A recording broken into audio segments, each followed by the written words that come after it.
네, 4월 25일 화요일 새벽 성서 읽기 시작하겠습니다. 오늘은 베드로전서 2장 말씀을 본문으로 신령한 젖을 사모하라 이런 제목의 말씀 함께 나누도록 하겠습니다. 먼저 오늘의 한마디입니다. 사춘기 아이들은 동전의 양면 같습니다. 가족조차 자기에게서 관심을 거두어 주기를 바라지만 한편으로는 존재를 인정받고 싶고 사랑받고 있음을 확인하고 싶어 합니다. 그런데 엄마는 자기 모습을 인정하기보다는 고치려고만 합니다. 그래서 엄마는 말이 안 통하는 상대가 되고 엄마의 말이 한 귀로 들어와서 다른 귀로 나가는 지경에 이릅니다. 왜 사춘기 자녀와 이렇게 소통이 안 되시는가 보면은 이런 이유였네요. 최정은의 사춘기 엄마의 그림책 수업이라는 글에서 나오는 내용입니다. 그래요. 그 존재 그 자체로 인정해 줄 때 자녀와 소통이 가능해진다. 이런 이야기인 것 같습니다. 베드로전서 2장 1절에서 3절까지 말씀 함께 읽겠습니다. 그러므로 여러분은 모든 악의와 모든 기만과 위선과 시기와 온갖 비방하는 말을 버리십시오. 갓난아기들처럼 순수하고 신령한 젖을 그리워하십시오. 여러분은 그것을 먹고 자라서 구원에 이르러야 합니다. 여러분은 주님의 인자하심을 맛보았습니다. 아멘. 아기들이 엄마 몸에 있을 때는 사실 걱정이 없습니다. 엄마가 죽지 않는 한 대출로 모든 것을 다 공급해 주니까요. 그 아기가 세상에 태어났단 말이죠. 아마도 엄마 몸에서 분리된 것이 생애 첫 스트레스가 될 것입니다. 울잖아요, 애들이. 자, 그런 갓난아기는 생후 1개월 미만일 때 하루에 10번 정도 젖을 먹어야 한다고 합니다. 많을 땐 12번 정도. 예. 아마 배고파서 그런 것도 있겠지만 언제 어떻게 엄마와 철저하게 분리될지 모른다는 그런 염려 때문이 아닐까 하는 생각이 듭니다. 그런 의미에서 이 그림이 생각이 납니다. 제주 4.3 사건 당시 엄마는 이 4.3 항쟁 민중들을 또 아무 상관없는 민간인을 죽이는 이런 군인에 의해서 경찰에 의해서 사살당했어요. 그런 엄마의 몸을 부여잡고 젖을 무는 이 아기. 이 그림이 생각이 났습니다. 엄마의 존재, 사랑을 확인받고자 보채는 것이기도 할 것입니다. 우리가 예수 안에서 새로운 인생을 산다면, 즉 영적 갓난아기가 된다면 성경은 순수하고 신령한 젖을 그리워해야 한다 이렇게 말합니다. 아이가 건강하고 튼튼한 엄마의 깨끗하고 순수한 젖을 먹어야 마땅하지요. 그럴 때야 건강하게 성숙해지는 것입니다. 마찬가지로 거듭난 사람도 오염되지 않고 영양분이 충분한 순수하고 신령한 젖을 사모해야 하는 것입니다. 그렇게 해서 성숙해지면 구원에 이른다고도 성경은 말하고 있어요.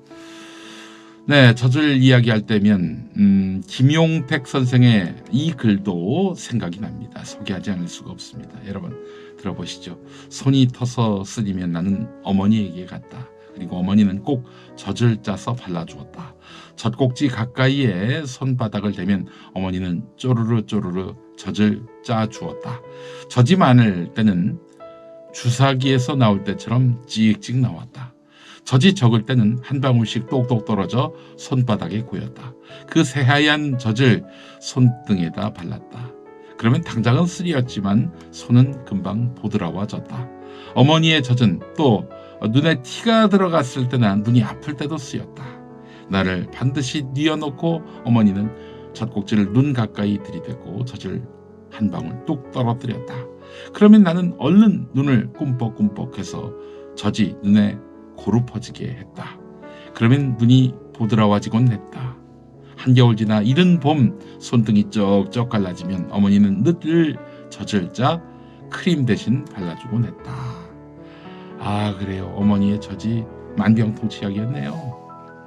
마이클 카드라는 CCM 작곡가가 있습니다. 가수기도 하지요. 본인의 신앙 고백을 서정적인 멜로디에 담아 만든 노래가 있습니다. 엘샤다이. 이게 전능하신 하나님이란 뜻인데요. 엘은 여러분 잘 아시죠? 하나님이란 뜻입니다. 그렇다면 샤다이는 무슨 뜻일까요? 전능하신 하나님이 엘샤다이니까 전능하신이겠지.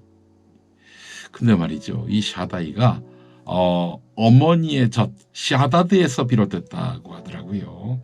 예, 그러니까 전능하신이 곧 어머니의 젖이었던 거예요.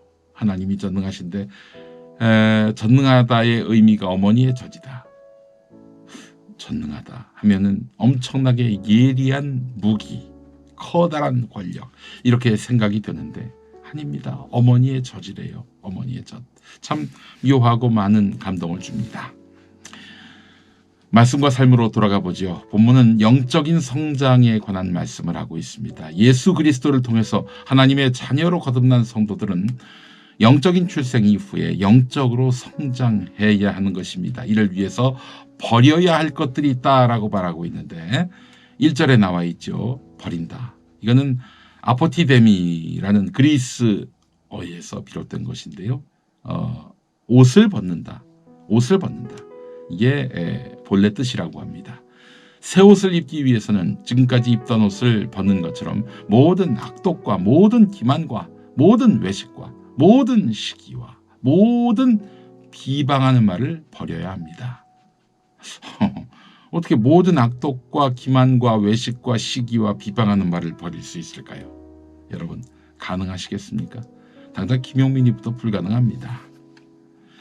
그러니 우리는 그럴 때마다 회개하고 하나님의 도움을 구하며 살아야 하는 것입니다. 그리고 신령한 젖, 권위 있는 하나님의 말씀인 성경을 가까이 하며 늘 읽으며 날마다 기도하며 하나님의 살아계심, 임재하심을 느끼고 때론 응답도 받으며 살아야 합니다. 오늘도 하나님의 신령한 젖을 무는, 젖을 사모하는 우리 모두가 됐으면 합니다. 기도하시죠. 우리를 부르시는 하나님, 믿음의 자녀들에게 믿음의 옷을 입히시고 신령한 젖을 먹여주옵소서. 날마다 말씀을 먹고 힘있는 믿음의 삶을 살게 하옵소서. 예수 그리스도의 이름으로 기도합니다. 아멘. 네, 그런 의미에서 오늘 마이클 카드의 엘샤다이 함께 듣도록 하겠습니다. 자, 이 노래 들으시면서 한국 기독교 장로회 총회교육국에서 만드는 말씀과 삶도 많이 관심 가져주시기 바랍니다. 예, 내일 오겠습니다.